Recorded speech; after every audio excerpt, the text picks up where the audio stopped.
अक्टूबर 2015 CIA headquarter Virginia. John Brennan को एक unknown number से कॉल आती है। कॉल करने वाला कोई बच्चा मालूम होता है जिसने जॉन को बताया कि उसने CIA के सारे सिस्टम को हैक कर लिया है।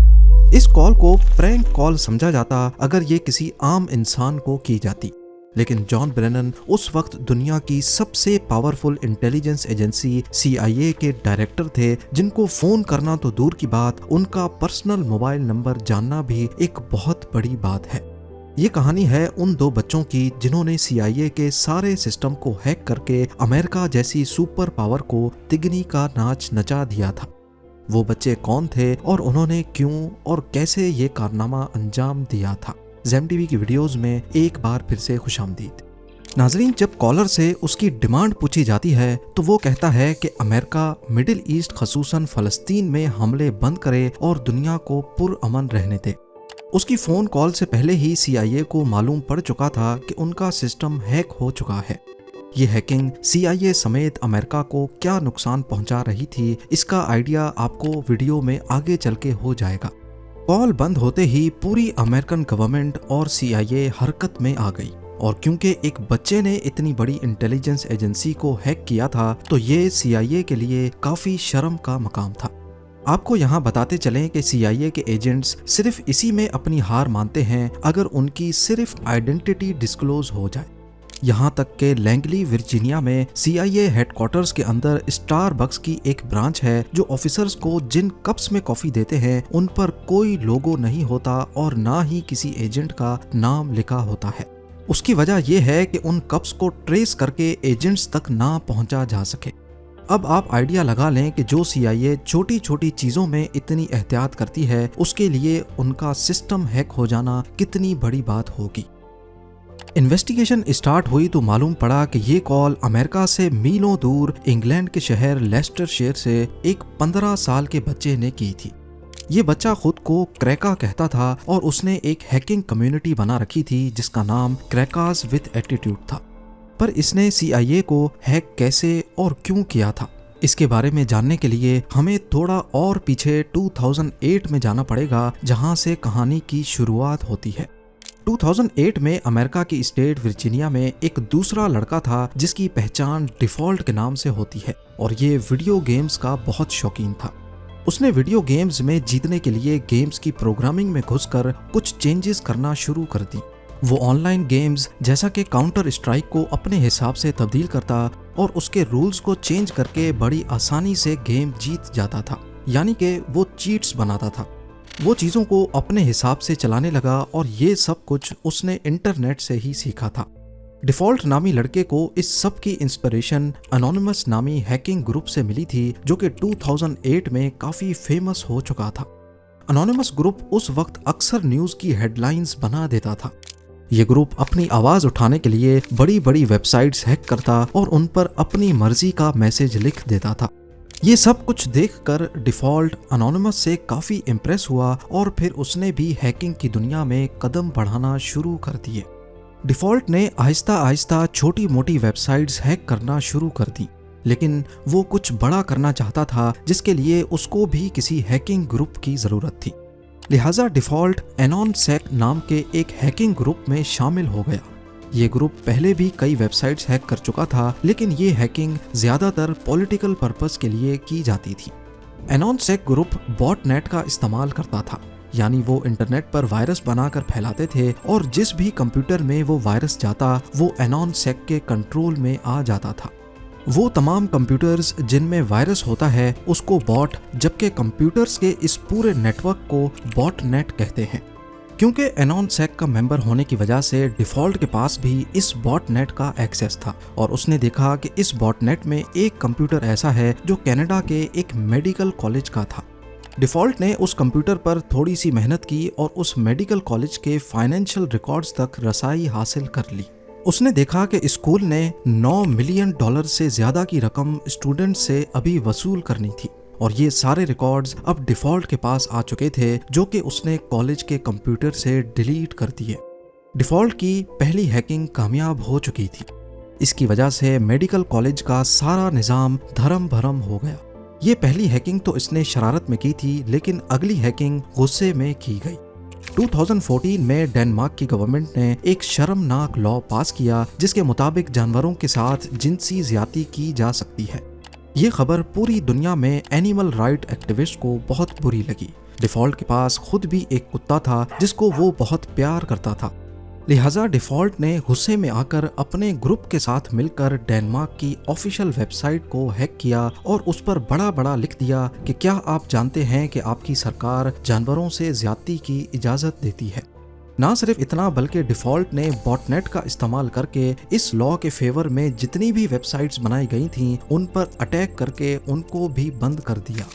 डेनमार्क की ऑफिशियल वेबसाइट हैक होने की वजह से ये बात फैल गई और पूरी दुनिया में डेनमार्क के इस कदम की मजम्मत होने लगी। लोग डेनमार्क को बुरा भला कहने लगे। आखिरकार डेनमार्क की सरकार ये प्रेशर बर्दाश्त ना कर पाई और अगले ही साल उनको ये फैसला वापस लेना पड़ा। डिफॉल्ट अपने मकसद में पहली बार कामयाब हो चुका था, पर लोग इसका क्रेडिट अनोनिमस ग्रुप को देने लगे क्योंकि उस वक्त यही हैकिंग ग्रुप हेडलाइंस बनाता था। ये बात डिफॉल्ट को बिल्कुल पसंद नहीं आई कि इतना बड़ा कारनामा किया तो उसने, लेकिन इसका क्रेडिट कोई और ले रहा है। लेकिन उसने हिम्मत नहीं हारी और अपना काम जारी रखा। दूसरे हैकर्स की तरह डिफॉल्ट भी अपनी आइडेंटिटी डिस्क्लोज नहीं करता था। उसको मालूम था कि हैकिंग की वजह से अगर कभी वो ट्रेस हो गया तो इसका अंजाम काफी भयानक हो सकता है। वो नॉर्मली अपने घर का वाईफाई इस्तेमाल नहीं करता था, बल्कि उसने एक सैटेलाइट कनेक्शन खरीद रखा था जिसको उसने अपने घर से काफी दूर इंस्टॉल किया हुआ था और वहां से अपने घर तक एक प्राइवेट नेटवर्क के जरिए वो इंटरनेट इस्तेमाल करता था। उसका कंप्यूटर भी काफी सिक्योर था, यहाँ तक कि इस सिक्योरिटी की वजह से उसका कंप्यूटर ऑन होने में 30 मिनट लगा था।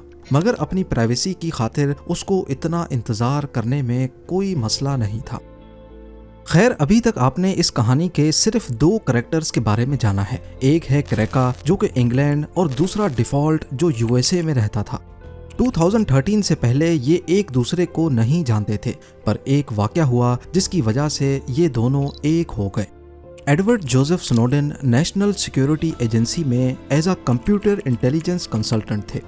एक अमेरिकन गवर्नमेंट के प्रोजेक्ट पे काम करते समय इनको ये मालूम हो गया कि CIA हर इंटरनेट यूजर का डाटा और उसकी प्राइवेट इंफॉर्मेशन अपने पास राजदारी से रखती है और फिर उसे अपने मकासद के लिए इस्तेमाल करती है, जबकि यूजर को इस बात का इल्म नहीं होता। एडवर्ड CIA के इस राज से पर्दा उठाना चाहते थे, मगर दूसरी तरफ उनको ये डर भी था कि अमेरिका में रहते हुए ये काम नहीं किया जा सकता। या तो उनको मार दिया जाएगा या फिर सीक्रेट इंफॉर्मेशन लीक करने के जुर्म में उनको जेल भेज दिया जाएगा। इसीलिए एडवर्ड ने छुट्टी ली और हांगकांग चले गए, जहां उन्होंने जर्नलिस्ट के सामने अमेरिका के इस सीक्रेट को दुनिया के सामने खोल कर रख दिया। ये खबर लीक होते ही पूरी दुनिया में तहलका मच गया। लोगों में गुस्सा पाया जाने लगा कि उनका डाटा उनकी परमिशन के बगैर इस्तेमाल हो रहा है और उनकी नकलो हरकत पर पल पल नजर रखी जा रही है। इसी बात पर रिएक्शन के तौर पे डिफॉल्ट और क्रैका का आपस में कांटेक्ट हुआ। दोनों ने अमेरिकन गवर्नमेंट और CIA को सबक सिखाने का फैसला कर लिया। वो CIA को एहसास दिलाना चाहते थे कि लोगों की पर्सनल इंफॉर्मेशन जब लीक होती है तो कैसा महसूस होता है। क्रैका और डिफॉल्ट का मकसद एक था। डिफॉल्ट अपनी आवाम की प्राइवेसी खत्म करने पर USA से बदला लेना चाहता था, जबकि क्रैका गाजा पर किए जाने वाले हमलों का बदला लेना चाहता था। यानी दोनों का दुश्मन अमेरिकन सरकार थी। सबसे पहले उन्होंने अमेरिकन नेशनल इंटेलिजेंस एजेंसी के डायरेक्टर जेम्स क्लैपर का फोन नंबर पब्लिक कर दिया और किसी को भी सिर्फ गूगल करने से उनका फोन नंबर मिल जाता। अब वो किसी और हाई प्रोफाइल आदमी को हैक करना चाहते थे और उन्होंने CIA के डायरेक्टर जॉन ब्रेनन को हैक करने का मिशन संभाल लिया। क्रैका ने इंटरनेट पर जॉन के बारे में सर्च करना शुरू किया तो उसका एक पब्लिक फोन नंबर सामने आया। उसने देखा कि वो नंबर वेरिजॉन का था, जो कि एक अमेरिकन मोबाइल ऑपरेटर है। उसने वेरिजॉन की इंटरनल टेक टीम को उसी कंपनी का एम्प्लॉय बनकर फोन किया और कहा कि वो एक कस्टमर की प्रॉब्लम सॉल्व करने के लिए उनसे राब्ता कर रहा है, क्योंकि उसके सिस्टम में कोई टेक्निकल इशू है। वेरिजॉन की टीम ने उसकी आइडेंटिटी कंफर्म करने के लिए पिन कोड मांगा, जो वो ऑलरेडी हैक करके मालूम कर चुका था। वेरिफिकेशन के बाद वेरिजॉन ने जॉन ब्रेनन की पर्सनल डिटेल्स क्रेका से शेयर कर दी। अब क्रेका के पास जॉन ब्रेनन का account number, backup mobile number, address और उसके बैंक कार्ड के आखिरी 4 डिजिट्स भी मौजूद थे। अब अगला स्टेप ब्रेनन का ईमेल हैक करना था। उसने मालूम किया कि ब्रेनन याहू या जीमेल के बजाय AOL नामी कंपनी का ईमेल इस्तेमाल करता है। उसने AOL सपोर्ट टीम को कॉल किया और कहा कि मैं अपना पासवर्ड भूल गया हूँ, उसको रीसेट करवाना है। AOL के सपोर्ट मेंबर ने कंफर्म करने के लिए बैंक कार्ड के आखिरी 4 डिजिट्स पूछे जो क्रेका के पास पहले से मौजूद थे। इस तरह क्रेका ने फौरन उसके ईमेल एड्रेस का एक्सेस पा लिया। अब CIA के डायरेक्टर का पर्सनल ईमेल अकाउंट क्रेका के पास था। उसने जॉन ब्रेनन का प्राइवेट ईमेल खोला जिसमें सारे इंपॉर्टेंट और टॉप सीक्रेट डॉक्यूमेंट्स मौजूद थे। दूसरे CIA ऑफिसर्स का डाटा, उनके सोशल सिक्योरिटी नंबर्स और गवर्नमेंट से मिलने वाली इंस्ट्रक्शंस।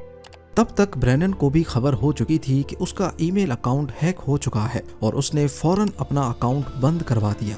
मगर अब काफी देर हो चुकी थी क्योंकि क्रेका ये सारा डाटा अपने पास डाउनलोड कर चुका था। क्रेका ने एक एक करके सारे ऑफिशियल डॉक्यूमेंट्स पब्लिक करना शुरू कर दिए, जिससे पूरे अमेरिका में एक कोहराम मच गया। पूरी दुनिया में CIA की बदनामी हो रही थी। अब उनके लिए हैकर्स को पकड़ना मजबूरी बन चुका था। वो हर हाल में जल्द अज जल्द उनको पकड़ना चाहते थे, लेकिन वो कोई भी सुराग हासिल नहीं कर पाए। जॉन ब्रेनन को फोन करने के कुछ दिनों के बाद क्रेका ने डिपार्टमेंट ऑफ जस्टिस के 9,000 जबकि FBI के 20,000 एजेंट्स की पर्सनल इंफॉर्मेशन सोशल मीडिया पर शेयर कर दी। ये सब कुछ करने के बाद क्रेका आराम से अपनी जिंदगी गुजार रहा था। वो समझता था कि शायद उसे पकड़ना नामुमकिन है। लेकिन दूसरी तरफ डिफॉल्ट, जो कि USA का ही रेजिडेंट था, वो अब परेशान रहने लगा।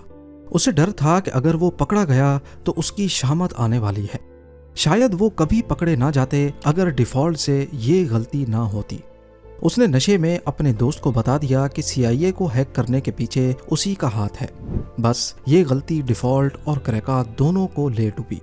चंद दिनों के बाद FBI ने डिफॉल्ट के कमरे में छापा मारा और उसको घसीटते हुए ले गए।